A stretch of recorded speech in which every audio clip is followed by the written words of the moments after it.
तो स्टूडेंट्स ये रही आपकी प्रॉब्लम नंबर 2.20 जिसमें वो कह रहा है कि रिपीट प्रॉब्लम 19 यानी कि इसी चैप्टर की प्रॉब्लम 19 को आपने रिपीट करना है, लेकिन वहाँ पे आपने मैश एनालिसिस का इस्तेमाल किया था। यहाँ पे अब आप नोडल एनालिसिस को सॉल्व करेंगे ट्रांसफ़र फंक्शन के लिए, ठीक है जी। तो बच्चों आप सभी जानते हैं ये काफ़ी सिंपल या उसी तरह से बस टेक्निक्स लगेंगी, ये उससे ज़्यादा मतलब कि मुझे इजी लगता है। मैश एनालिसिस से आपको ये काफ़ी आसान लगेगा इस तरीके से, ठीक है। तो पहले हम एज उसको सॉल्व करेंगे यानी कि इस शेप को हल करेंगे। तो एज तो आप सभी जानते हैं उसके लिए पहले मुझे सर्किट को ट्रांसफ़र करना पड़ेगा किस फॉर्म में, फ्रीक्वेंसी डोमेन में। तो लिहाजा आपको पता है एक इंडक्टर, ये मैं पहले भी चीज़ें बता चुका हूँ, फिर से बता रहा हूँ। देखें एक इंडक्टर की हम क्या लिखते हैं, इम्पीडेंस, और कैपेसिटर की भी इम्पीडेंस लिखते हैं इजी बनाने के लिए, ताकि वो रेजिस्टेंस की तरह फिर बिहेव करे। तो इंडक्टर की अगर आपने इम्पीडेंस लिखनी हो तो उसका फार्मूला होता है SL, और अगर कैपेसिटर की लिखनी हो तो उसका फार्मूला होता है 1/SC, ये फार्मूला होता है। तो इसी के थ्रू देखें हम इसका सर्किट ड्रा करेंगे। ये इसका जो वोल्टेज सोर्स था अब ये चला जाएगा फ्रीक्वेंसी डोमेन में, तो फ्रीक्वेंसी डोमेन में इसको कैपिटल V से प्रेजेंट किया जाएगा और टाइम की जगह आ जाएगा S से मीन्स फ्रीक्वेंसी। और इसकी देखो इम्पीडेंस क्या आ जाएगी, ये इंडक्टर है ना, इंडक्टेंस इसकी कितनी है 2 हेनरी यानी कि 2L की वैल्यू है। तो 2 जब S से ज़रब हुआ तो ये आ गया 2S, ये वैल्यू आ गई, ठीक है। रेजिस्टेंस एज इट एज अपनी जगह पे रहेगी, उसको कोई फ़र्क नहीं पड़ने वाला।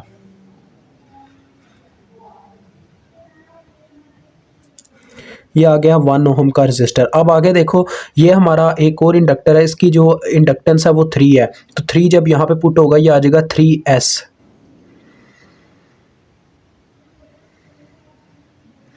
ये इसकी इंडक्टेंस आ गई, ठीक है जी, यानी इम्पीडेंस। और इसी के क्रॉस मुझे वोल्टेज फाइंड आउट करने जो कि V0T थे, अब ये इस फॉर्म में आ चुके होंगे V0S।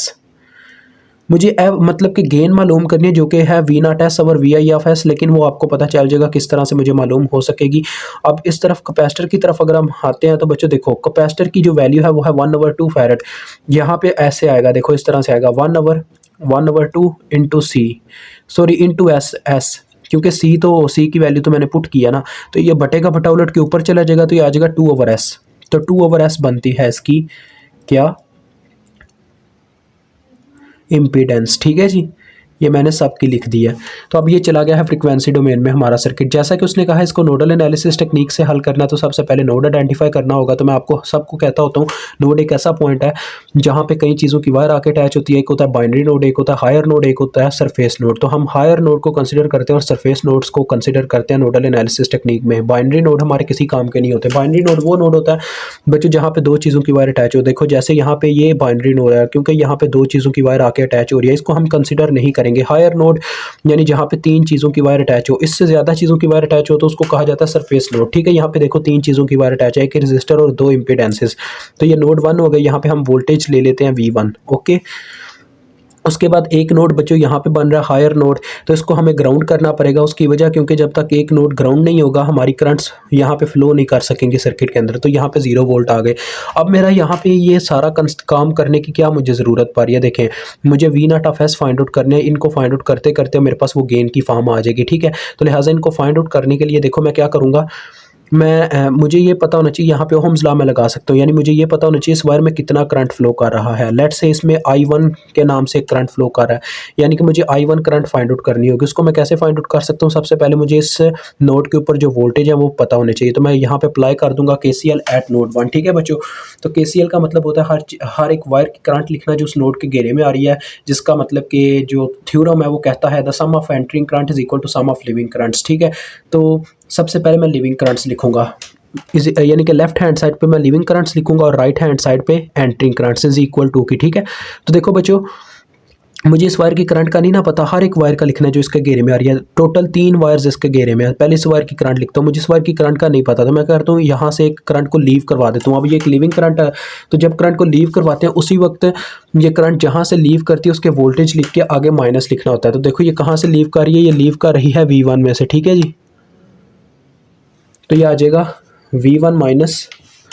अब ये देखो करंट यहाँ से एंटर करेगी जाके इसके पॉजिटिव पोल में, तो लिहाजा इसके पॉजिटिव पोल में एंटर हुई है, डेट्स वाई ये लिखे जाएंगे प्लस VIS आगे, VIS इंटू एस। बट यहाँ पे करंट स्टॉप नहीं करेगी क्योंकि करंट ने मूवमेंट करनी है नोड टू नोड, तो यहाँ से भी आगे करंट इस सोर्स में से भी लीव करेगी, तो आगे आ जाएगा माइनस फिर से, और यहाँ से जाके डायरेक्ट करंट एंटर कर जाएगी दूसरे नोड में यानी कि न्यूट्रल के नोड में, तो ये आ गया -0 और जितनी रेजिस्टेंस रास्ते में वो आ जाएगी बटे में, यानी कि इंपीडेंस हम बोलेंगे जो कि 2s है, तो ये आ गई बटे में।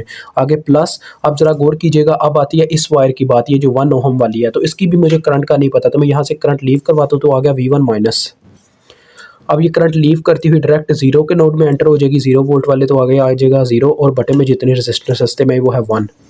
उसके बाद इस वायर की बात आती है, तो इस वायर का भी करंट का मुझे नहीं पता, तो मैं क्या करता हूँ एक करंट को लीव करवा देता हूँ, उसी वक्त लिख दूंगा V1 माइनस, और ये करंट देखो यहाँ से लीव करती हुई डायरेक्ट जाके न्यूट्रल में एंटर कर जाएगी, तो ये आ जाएगा V1 माइनस 0 और जितनी रेजिस्टेंस रास्ते में इन दोनों का आ जाएगा बच्चों क्या, सीरीज़ कम्बिनेशन, क्योंकि ये दोनों सीरीज़ में सामने पेश आए हैं करंट को, तो लिहाजा आ जाएगा 3s + 2/s, 3s + 2/s, ठीक है, इस तरह से आ जाएगा विच इज़ इक्वल टू 0।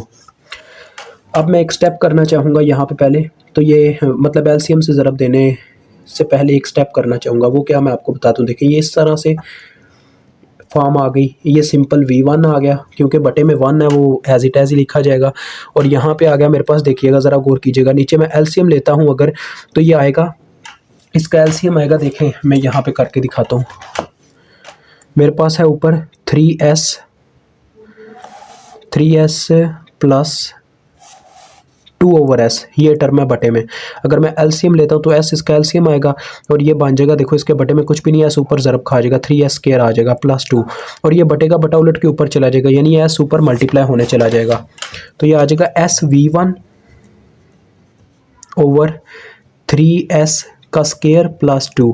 अब देखो बच्चों इसका एलसीएम क्या बनता है, ताकि हम इस इक्वेशन को सिंप्लीफाई कर सकें, इस इक्वेशन का एलसीएम क्या बन सकता है, इस इक्वेशन का एलसीएम हमारे पास आ रहा है 2s × 3s² +2, यानी कि इस पूरी इन दोनों टर्म्स को मल्टीप्लाई करवा देते हैं। मैं आपको बताता हूँ किस टर्म से मैं कहना चाह रहा हूँ, यहाँ पे लिख ही देता हूँ, multiplying by 2s × 3s² +2 on both sides, ठीक है, ताकि ये थोड़ी सिंप्लीफाई हो जाए।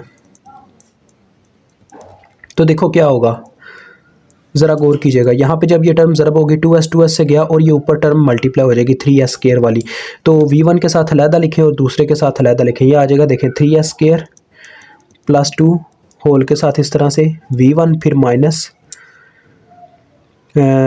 VIS × 3s² +2, और ये जो अपना दूसरा V1 है इसके साथ तो बच्चों देखें दोनों टर्म्स मल्टीप्लाई हो जाएंगे, यानी आ जाएगा V1 × 2s × 3s² +2, क्योंकि इसके बटे में है ही कुछ नहीं, कटने ही कुछ नहीं है, और इसके बाद इसकी बात करूं तो 3s² +2 तो कट जाएगा, लेकिन 2s ऊपर ज़रब खा जाएगा, ठीक है, तो ये आ जाएगा 2s का स्केयर V1, क्योंकि s भी ऊपर था, ठीक है, विच इज़ इक्वल टू 0। अब आपने क्या करना है, V1 वाली टर्म्स को इधर ही रखना है और V1 उन सब में से कॉमन ले लेना है। ये देखें मैंने जब V1 कॉमन लिया तो अंदर क्या रह गया, यहाँ पे आ गया 3s का स्केयर +2, यहाँ पे क्या रह गया, देखो ये तो है ही VI वाली, V1 वाली बस लेनी है, ये देखो ये V1, यहाँ पे ये टर्म रह गई ये दो, तो इनको मैं अंदर ज़रब करवा दूंगा, ये क्या आ जाएगा, देखो 2 3s are 6, 6s का क्यूब आ जाएगा, ठीक है, और ये 2 2s are 4, ये आ जाएगा 4s, ठीक हो गया। उसके बाद ये लास्ट वाली टर्म है V1 वाली, इसमें से भी हमने V1 में कॉमन ले लिया होगा, तो ये आ जाएगा 2s², इस तरह से इसको लिख देंगे, ठीक है, और ये जो VI है ना इसको उठा के दूसरी तरफ ले जाओगे आप, ओके हो गया बच्चों। तो इस तरफ आके ये प्लस हो चुकी होगी 3s² +2, और साथ में लिखा जाएगा इस तरह से, ये देखें इस तरह से आप लिख दोगे VIS, मेरे पास जगह नहीं है तो ये मैंने साथ में लिख दिया। अब देखें एट द लास्ट V1 की वैल्यू आ जाएगी हमारे पास 3s का स्केयर +2, ये जो टर्म इधर मल्टीप्लाई हो रही है V1 के साथ इधर आके डिवाइड हो जाएगी। अब जो जो प्लस होता है और पावर को यार अकॉर्डिंग टू यार power higher power to lower power रखना है इस इक्वेशन को। देखो पहले 6s³ आ गया, ठीक है, फिर s² वाली पावर्स देखो 3 और 2 5 हो चुका होगा, ये आ जाएगा 5s², ओके, फिर आता है 4s और एट दी लास्ट आता है 2, और साथ में आ गया अपना VI(s), ये हमारे पास V1 की वैल्यू आ गई। अब मुझे V1 की वैल्यू पता है बच्चों, नोड के ऊपर जो वोल्टेज है उनकी वैल्यू पता है, लेकिन मुझे करंट की वैल्यू अभी भी नहीं पता। करंट की वैल्यू मालूम करने से ही मैं V0 तक जा सकूंगा, तो मैं करंट की वैल्यू मालूम कर लेता हूँ। देखिए किस तरह से, I1 is equal to, current जो है बच्चों नोड 1 में से लीव करिए और डायरेक्ट जाके एंटर करिए दूसरे नोड में, यानी कि यहाँ से लीव करती है उसी वक्त इस नोड के वोल्टेज आ जाएंगे और ये जाके एंटर करती है दूसरे नोड में, तो उसके वोल्टेज आ गए और जितनी रेजिस्टेंस रास्ते में वो आ गई बटे में, वो है बच्चों देखें 3s प्लस 2/3, यही है ना इसके रास्ते में। तो ये हमने 2/3 नहीं, सॉरी 2/s ओके। तो इसको मैं यूँ लिख सकता हूँ बच्चों क्या, देखें ज़रा गौर कीजिएगा, ये 3s प्लस 2/s हमने आगे भी किया था, जो कि आपको पता क्या बना था, s/3s² प्लस 2। तो इसको मैं इस तरह से लिख देता हूँ, देखें s²/3s प्लस 2, यानी कि इसके बटे को मैंने ऐसे अलहदा कर लिया है और ये v1 के आगे मैं वैल्यू पुट किए देता हूँ। देखें 3s² plus 2/6s³ plus 5s का स्क्वायर प्लस 4s प्लस 2। ये मैंने क्या किया है आप सभी को पता होना चाहिए, मैंने बस इतना किया है, गौर कीजिएगा मैं आपको बताने लगूँ। मैंने ये जो इसके बटे में टर्म थी ना, इसको अलहदा से लिख लिया क्योंकि इसके साथ मल्टीप्लाई हो रही है, ऐसे ही है 1/3s plus 2/s multiply by v1। तो v1 मैंने अलहदा से पुट कर दिया और वो जो 1/, ये टर्म थी वो आपको पता हमने आगे हल की थी, तो ये हमारे पास टर्म बनी थी कुछ इस तरह से, तो वो मैंने लिख दी है यहाँ पर, ठीक है। ये ऊपर शायद s का स्क्वायर नहीं आता, एक मिनट रुकिएगा, s का स्क्वायर ऊपर नहीं है नीचे है, 3s² नीचे है, ऊपर सिंपल s है, तो ये ठीक कर लीजिएगा। इस तरह से मैं लिख देता हूँ, बाहर s लिख देता हूँ ताकि ये पावर ऐसे कट के शो हो जाए, ठीक है। सिंपल आता था s/3s² प्लस 2, ये मैं गलती से ऊपर s² लिख गया था, ठीक है। तो ये आता है। अब ज़रा यहाँ पे गौर कीजिएगा, 3s² प्लस 2 वहाँ पे भी है और यहाँ पे भी है, ये कटते हैं आप इसमें, तो ये कट गए, ठीक है, ये कट गए और मेरे पास करंट की क्या वैल्यू बन गई, देखें s/6s का क्यूब प्लस 5s का स्क्वायर प्लस 4s प्लस 2 और साथ में आ गया अपने पास vi/s, ठीक है। ये आपकी करंट की अभी वैल्यू आई है। अब आप क्या करोगे, करंट का इस्तेमाल करते हुए ओहम्स लॉ इस्तेमाल करेंगे v0 को कैलकुलेट करने के लिए। देखिए v0 is equal to current into resistance जो होता है, यहाँ पे आएगा करंट इंटू इम्पीडेंस, तो इम्पीडेंस है 3s, पहले इम्पीडेंस में लिखना चाहूँगा और देखें करंट अपनी डायरेक्शन के अकॉर्डिंग इसके पॉजिटिव पोल में एंटर कर रही है, तो आगे i1 प्लस में पुट की जाएगी। तो ये देखो क्या आ गया, 3s इंटू करंट का वैल्यू जो कि क्या है s/6s का क्यूब प्लस 5s का स्क्वायर प्लस 4s प्लस 2 और होल के साथ आ गया vi/s। अब देखो बच्चों आप क्या करेंगे, vi/s को उठा के दूसरी जानिब ले जाएंगे, तो इधर आके ये डिवाइड हो जाएगा और आपको गेन मिल जाएगा, यानी कि ट्रांसफ़र फंक्शन मिल जाएगा जो आपको चाहिए था।